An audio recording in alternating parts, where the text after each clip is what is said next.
Hello, my name is Ryan Tompkins. I'm a UC Cooperative Extension Forester with Plumas-Lassen and Sierra counties here in the Northern Sierra. And today I'm going to talk to you a little bit about post-fire reforestation considerations.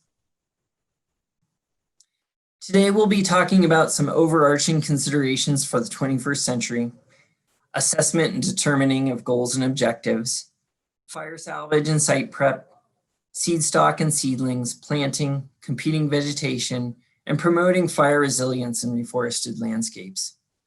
This is such a broad topic with so much detail and so much nuance that I really encourage you to explore two UCANR resources: the Recovering for Wildfire, a guide for California forest landowners, and the newly updated Reforestation Manual for California conifers.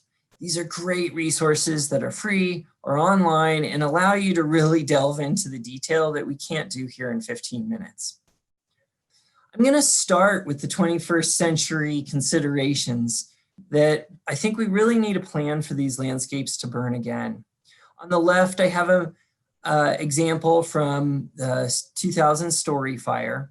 Here is a map with the vegetation burn severity. Green is low severity, and red is high severity fire. And this area here, 10 years after the fire, looked very much like the picture that you have on the right side of your screen.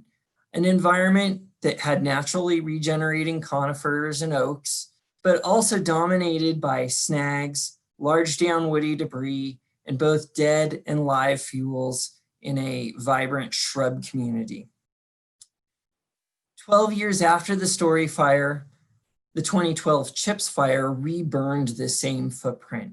And that area of high severity burned at high severity again, removing most of the natural regeneration, actually all of the natural regeneration, and a large portion of the seed sources on the landscape. And so these are areas where regeneration of our forests may be dependent on reforestation techniques. It also emphasizes the need to understand the development of fuel profiles over time in post-fire environments, because we anticipate that fire will be more prolific on our landscape in the 21st century.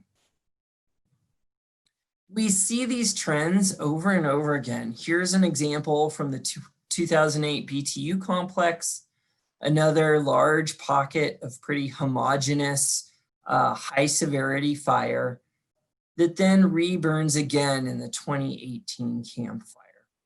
And this really has landscape level consequences for regenerating conifers, particularly some of our desired species such as pine, which don't seed as far as other species. And we've seen this in the scientific literature. As I go through these slides, I'll try to include some papers if you want to delve deeper into that topic. One of the first things that landowners and land managers should do right after a fire is a really quick post-fire assessment and really a redetermination of their short and long-term goals and objectives. On the left is an example of some of the mapping products. This is the vegetation burn severity after the Claremont Bear fires. Again, red is high severity, green is low severity. But this is a great tool for a landowner to take a look at, or a manager to determine the scope, the size, and the scale of burn severity on the landscape. And it also helps put your goals and objectives as a land manager into context. This, however, needs to be field verified. And on the right is an example of foresters and land managers, landowners, going out and field verifying conifer survival. And this gives us a good idea of what type of natural regen you might expect, as well as what your reforestation needs might be. Another big thing that comes up in these post-fire landscapes is fire salvage and site prep. Here's a site from the 2012 Chips Fire that has been salvage logged, wherein the commercial component has been removed to manage long-term development of fuel profiles. I want you to pay close attention to those two trees indicated by the red arrow. As you can see here, a lot of the submersible trees were not removed, and so we decided that we needed to manage the long-term development of those activity fuels through site preparation. These fuels can be persist on the landscape for a long time, can be hard to plant through, and they represent a fuel load that your newly regenerating forest will have to deal with. This is that same site after completing site preparation. All of those small submersible trees were hand felled and machine piled. And while we did leave ecologically relevant levels of large down woody debris for legacy retention, you can see we greatly cleaned the site, prepared it for planting, and in doing so, we've managed the long-term development of those fuel profiles on this site. As you get ready for planting, one of the first things we need to start thinking about is both seedling mix and seed stock. Pretty much once the fire burns, the clock has started ticking, if you will, and timing is of utmost importance. It's very important to determine your species mix and your seed stock needs really in the first fall after the fire. The map on the left shows a depiction of the seed zones throughout California, which can help guide you on which seed stock you need to order. We also like to pay close attention to not only seed zone, but elevation. So location really matters. We typically don't like to move seed stock more than 5 to 1,000 feet up the hill. And in terms of geography, we want to transfer seed less than 100 miles. Now, the timing here, as I mentioned, is really important. And the table on the right hopefully will help you understand that time frame on how it takes 1.5 years to grow a seedling. Immediately after the fire, we encourage landowners to start thinking about their seed order so the seed could be sown the following January. That allows an entire year for the seedlings to be grown in the beds and then lifted and packed the second winter and ready for delivery in the spring of the second year. Seedling considerations are wide and many, and species mix is just the first place to start. There are 3 primary different types of seedling stock: container stock, bare root stock, and plug+1, which isn't as common in California. On the left, you see a plug or a container stock of a seedling that's been packed in their box. Bare root stock usually comes packed in bags. Seedling stock comes packed in boxes. When you receive your seedlings, storage, handling, and transportation is of the utmost importance. And we really recommend that these seedlings are stored in the field between 33 and 36 degrees in a refrigerated van, and that you only pull out trees in the cooler that you're going to plant for the day, so trees aren't exposed to field conditions very long. Seed and seedling considerations are wide and many, and as such, I've included a link to the reforestation manual chapters on the bottom of your screen for your convenience. There are also many considerations for outplanting in the field. A lot of this is driven by available soil moisture and temperature. This also sort of dictates the seasonality of when you can plant those trees. Primarily, we plant in the spring where we can maximize field capacity for root growth capacity. However, with improved techniques, fall planting can be doable.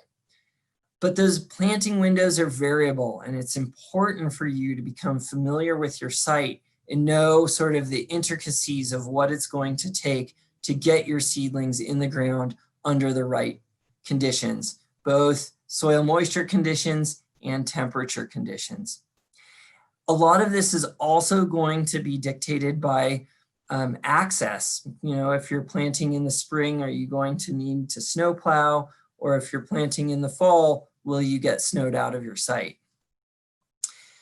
At any rate, when you are out planting, it takes enormous coordination with planting crews, and we recommend that there's good oversight and coordination with the crews that are doing the planting. For more information, you can look at that link at the bottom of your screen. I want you to really think about the tree environment that you're planting these tree seedlings in. On the left is a seedling that's planted in a fairly thick bed of post-fire logging slash. A lot of this slash could be mitigated by different techniques, but as that tree grows older, some of that slash may disintegrate or decompose depending on where you are and what your decomposition rates are. Or some of that slash may persist and represent a fuel load for your newly planted reforestation investment. Similarly, on the right side of your screen is a brush field with a number of trees in there. And those trees are competing with a fairly dominant community of shrubs, which can affect both their fuel profile and their competitive environment for water in drought years. I want to revisit this site with you. We've site prepped it, we planted it, and over time, these sites are very dynamic. And as you can see, the shrub community responded very well to these treatments. This site was hand grubbed, which only created a small growing environment around those individual trees. And so you could see, this is what that competitive environment looks like underground. The day we planted this seedling, or we're planting seedlings like these, they were competing with shrubs that on the top of the soil surface didn't look very huge. But under the soil surface, you can see the tremendous root systems that these shrubs have because they're naturally adapted to these types of disturbances. So as we move into the 21st century, I think it's really important to think ahead of time of how we're going to manage the competing vegetation in these environments to maximize tree growth and tree resistance to both drought and fire. Here's a graph from Phil McDonald's research from 25 years of monitoring pine plantations at varying levels of shrub competition. And as you can see, over 25 years, there's a 15-foot difference in height, depending on if those trees were competing with no shrubs or many shrubs. And so what I want land managers to think of as we go into this 21st century of more active fire and more prolific fire, what that tree environment is going to look like, and what is the probability that your site may reburn in 25 years. Here's an example of a tree that's about 7 feet tall and 25 years old because it was competing in an environment with a lot of shrubs. And subsequently, it burned in the 2007 Moonlight Fire. I also want you to think beyond two paradigms of fire recovery. I think in these landscapes, there's tremendous opportunity for creativity in silviculture. Many of these landscapes are vulnerable to high severity fire, whether nothing is done or whether it's a planted environment. And more recent research suggests that we really should be thinking about horizontal and vertical heterogeneity in these landscapes. And I want you to think about this heterogeneity and promoting this heterogeneity, both at a fine scale, at within stand levels, and also at a large landscape level of promoting heterogeneity among stands that we regenerate.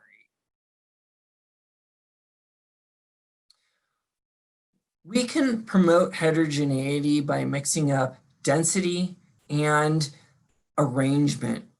Here's an example from the 2006 Boulder fire that was planted in a lower density cluster-based arrangement that also retained variable amounts of legacy snags, but also aimed to create openings, clusters, and areas of individual trees.